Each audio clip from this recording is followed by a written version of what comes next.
Bismillahir Rahmanir Rahim. Alhamdulillahi wassalatu wassalamu ala Sayyidina Muhammadin Nabiyyi wa ala alihi wa ashabihi ajma'in.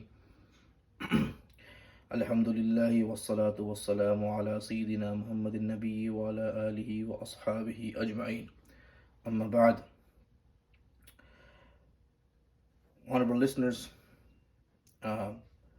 we have been away for quite a while regarding the Seerat-e-Tafsir or Seerat-e-Mustafa Sallahu Alaihe Wasalam, the kitab we were doing. Inshallah, we'll continue with this kitab and we'll inshallah resume from where we left off. And the topic of discussion today is Ishaat-e-Islam, meaning the spreading of Islam, and Quraish making the mashwara. And the other part that we'll be discussing today with regards to Hamza radiallahu anhu's Islam, and a little bit of background behind it. So when Quraish saw Prophet ﷺ's propagation and the message being accepted amongst the locals and amongst the tribes, certain people, and they saw that it's progressing and the fruit is bearing, then they all got together and they decided that they will meet with Waleed ibn Mugira, who was their elder at the time, who was older in age and he had wisdom as well. He would give them guidance time to time. So they all got together to him and they asked, they sat down and they started telling him that, look, day by day Islam is spreading. Day by day Nabi Sallallahu Alaihi Wasallam, his message is getting accepted by people. It will just be a matter of time before everybody starts listening to him. So they all started giving different suggestions in front of Waleed ibn Mugira. First they asked Waleed ibn Mugira, well, we came to you because you're more older than amongst all of us. You're more wise. Give us a counsel. Give us an understanding as to what we should do to stop this message. And then they started themselves talking amongst themselves, and in a council they said, well, let's just call Prophet Alaihi Salatu Wasalam and call him a kahin, someone who does jadus and all that. And then they said, some said no, because Waleed ibn Mughira rejected the idea. Calling him a kahin will not suffice. Then some people suggested that call him a majnoon, someone who's a crazy, a madman, aliyazu billah. Right? He said that there is no indication of it, because again Waleed ibn Mughira was very wise. He not only understood that how the suggestion sounds like, but also he understood how will it impact others, right? How will people take it as? And next thing someone said that call him a shair, that he just says poetry. He's just like an eloquent poet amongst us. So whatever he's saying is just a fairy tale kind of thing. And he said, whatever he says, obviously his kalam has a very much, this attraction and this sweetness, that there's something there that people will not accept it as shairi. People know what shairi is like. So if we were to call him that, it will not work as well. And then they call him a sahir, a magician. He said the same thing. No, this will also result into the fact that people know what magician is. Again, all these things were known to people. However, at the end, the people said that just you tell us what should we call him. He said that it should be such that it just takes away his whole effort becomes useless and fruitless. So then at the end, Waleed ibn Mughira suggested that you not only call him a sahir, but you also call his kalam a sahir as well. Meaning that he is a sorcerer and his kalam is of sorcery as well. And what you also tell him is that it's such a sorcery that if you were to listen to it, husband and wife will start fighting, will have a disharmony in the household. Now let's try to understand this here. I just want to pause at this point and sort of bring something to the attention, because again, we're not just doing only seerah and we're just going through the events and everything. We're also trying to understand how does it apply in today's day and age. Look at over here, Waleed ibn Mughira says, call him a sahir and call his kalam magic as well. And the reason being he did that is, if you want to discredit someone, you just don't only discredit him as personally, you discredit his everything about him. His personality, his speech, his possessions, everything. Like from top to bottom, that person is discredited. Like nobody even pays any attention whatsoever. And the reason being I'm bringing this point up is that in today's day and age, Islam and Muslims are portrayed in a similar fashion. Just with a different word, right? Which I'm not going to repeat. A word that is just reflected as in that certain type of people who look like this criteria are certain things, right? That's how you discredit someone. This is happening in today's day and age. Like, solutions are in part of deen. That's what I'm trying to say. That you look at the seerah, you'll learn these things. That this is not something we're going through for the first time. It's just a different word. The tactic is the same. The mindset is the same. The goal is the same. Is to discredit someone completely. And why? And look at this. Nobody says, Muslims in general, right? They say Muslim with such a criteria, who has a beard, someone who puts an imam or something like that, who has modest clothing, men and women, right? Modest clothing, people who cover themselves up, women who take, do parda, they are the ones who have this extremist mindset. That's what they say. Everyone else who wears whatever kind of clothes, who matches with the Western society, is not. Think about it. It's the same mindset to discredit someone. Because think about it, if I was to dress up, or anybody was to dress up, nobody can tell if you're a Muslim or not. But it's that sunnah in your life can distinguish you in amongst the crowd. You could have one Muslim person in the whole crowd of downtown, and you could even immediately tell that guy's a Muslim. Because he may have a mashallah beard, he's wearing mashallah thobe, whatever, hat, or even imam, or whatever the case may be. And he has mashallah, whatever his whole attire is like a sunnah. He's immediately picked on. Everybody can see him. And that's what, stir interest in someone. As what are these people? Who are these people? Right? Immediately. And that's what they didn't want. This particular instance, that's what the kuffar were also looking at. Because there was something different about the kalam of Nabi Sallallahu Alaihi Wasallam. Different about Nabi Sallallahu Alaihi Wasallam. Right? So they didn't want that to even happen. And that's exactly the same thing. The propagation of deen then and now, same thing. Problem is that. Is the propagation of deen through sunnah. Anyways, nevertheless, reason being I brought this up is people get depressed. People get, they want to hide their looks. They don't want to do this and they don't want to do that. This is not what we should be. Like I always said, this is who we are. We should accept ourselves. Fully, wholeheartedly. And the sunnah of Nabi Sallallahu Alaihi Wasallam. That should be our maqsad. We should not be shy. We should not feel like we're outcast or whatever. No, we're not. Inshallah, we won't be a failure. We will be successful. Right? Allah subhanahu wa ta'ala, will give us success, inshallah. If not in this world, hereafter definitely. Inshallah. So we should be proud of what we were. We should not be trying to blend in, fit in better. That's what we always try to do. Seerat is a great way of learning that this happened to Nabi Sallallahu Alaihi Wasallam and to Sahabas. They were discredited the same way. So we should have himmat and courage to stand up and to follow the sunnah. Nevertheless, so that's what it is. And another thing I want to bring it up is that he was so smart that if you just want to say he is a magician, right, because previously they gave that suggestion. He said no, he's not a magician. But then he said that he call him a magician and call his kalam and magic as well. Both. Completely discredit him so that people don't even pay attention. Reason being is, if you were to tell someone that this particular medicine, it's expired, but we don't know what it does, meaning that it may not have any ripple effect. What will you do? You might take that medicine and say, yeah, you know what? It may have some sort of benefit. Let me just, take it, and I might get myself cured. But if you were to tell someone that this particular medicine is going to cause you harm, you take this and you have immediate side effects. You may become crippled. You may become this. You may become that. Nobody will even touch it. And that's what exactly we're trying to do with Nabi Sallallahu Alaihi Wasallam. That you don't even pay attention to his kalam, because they know the moment somebody will pay attention, he will be fond of it. He will fall in love with that kalam. He will immediately want to learn more about this kalam and eventually accepting Islam. Right? So that's what they were trying to do. So that's what they suggested. And obviously the Hajj season was coming up, and that's why they gathered at his house. So they all started doing that. So right outside the skirts of Mecca, they will gather, they will like, they will tell the caravans, hey, there's a man in this village, in this valley, his name is so and so, and his kalam is magic, you'll have a fight. So obviously people started getting aware of Prophet ﷺ, not to get close to him, about this man who's talking about Qulu la ilaha illallah kuntum tuflihun.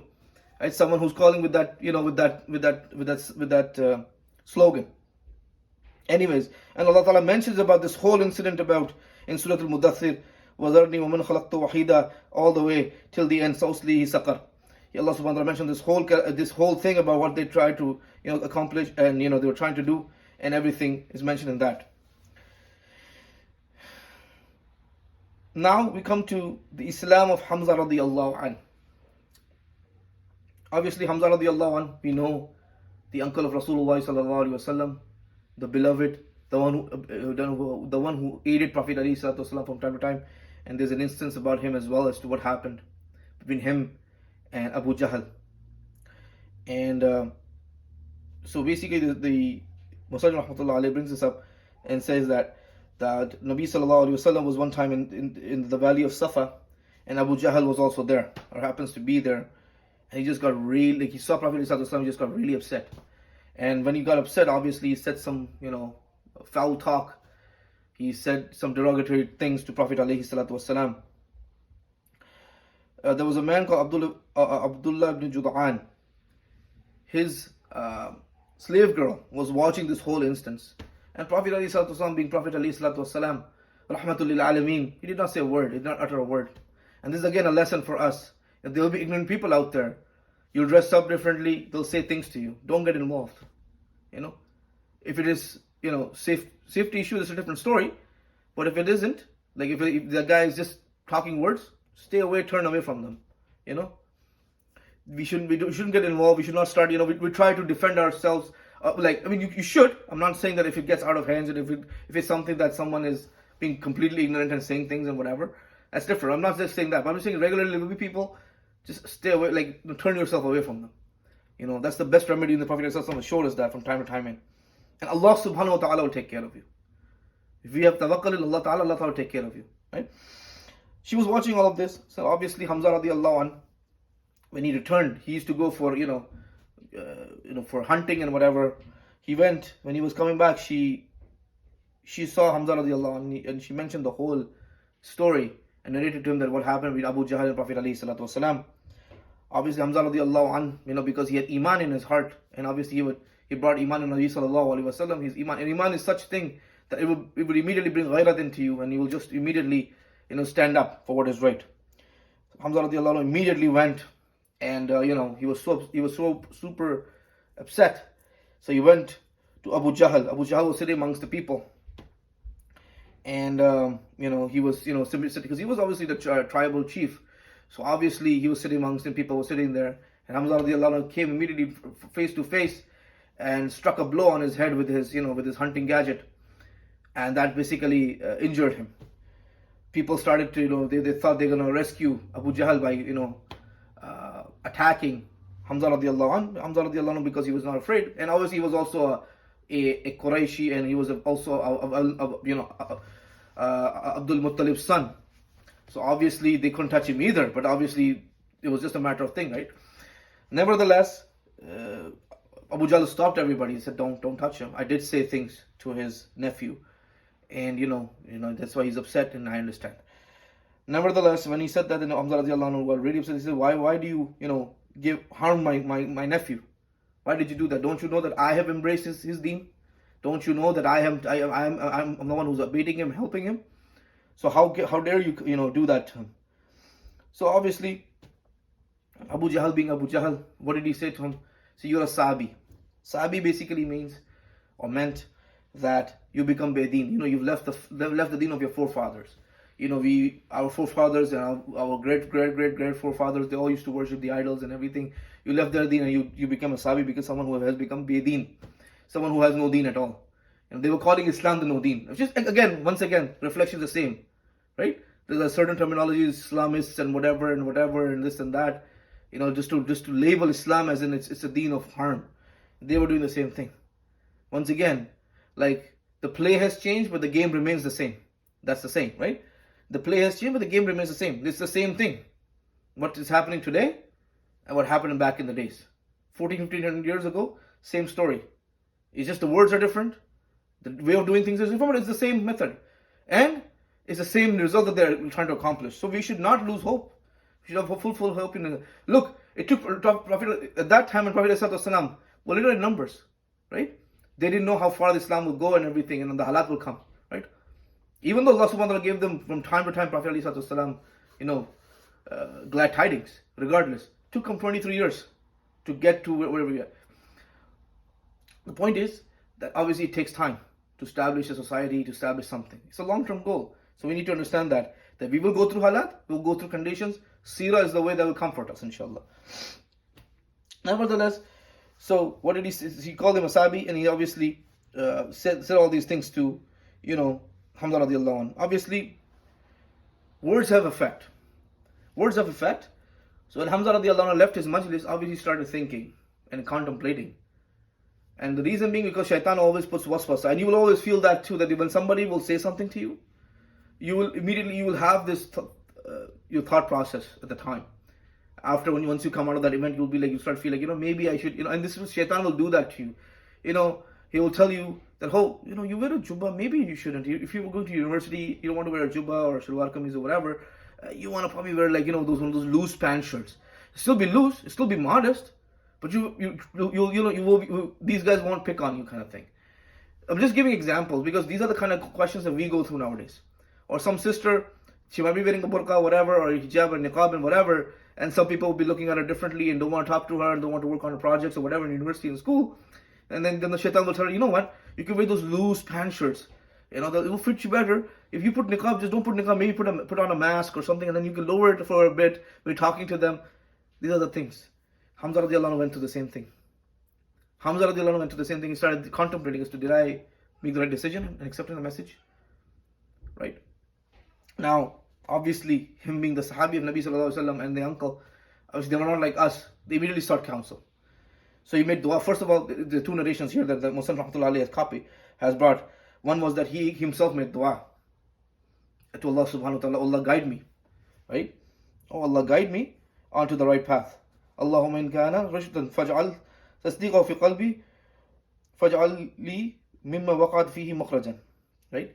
And he made that dua. This one narration. And the other narration is that he immediately went to Prophet alayhi salatu wasalam and asked him to make dua for him, to give him the right guidance, because that waswasa was bothering him. And it comes in the same narration that he was not able to sleep that night. And this will happen to us as well. And this is again a message that whenever you're in doubts, seek counsel from our ulama, from our shuyukh, people who are in your vicinity, people you trust and are on the right path. Don't seek counsel obviously from someone who's batil mazhab as well, someone who is upright, who's Ahl Sunnah wal Jamaat, from any four mujtahideen madhab, anyone from that, seek counsel from them. Maybe there must be an imam in your masjid or someone, seek counsel from them. Someone who you trust, in your circle that this person is a scholar or whatever, trustworthy individual, will not give me bad advice. Seek counsel that I'm having these issues. I'm having spiritual issues. I'm having issues or I'm having doubts. It's okay. It's not okay, okay in a sense, but it's okay in a sense that to admit yourself. Because if you admit, at least you know that there's a problem.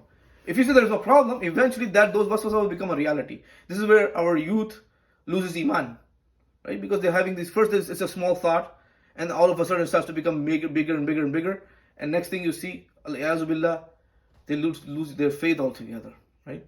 So we need to seek counsel. Iman is something that we need protection 24/7. We cannot be, iman is something that can go on your deathbed. That's how sensitive the issue of iman is. Shaitan will not leave you until you're dying. Sakratul maut, just before that, he'll come to you and try to take away your iman. That's how bad it is.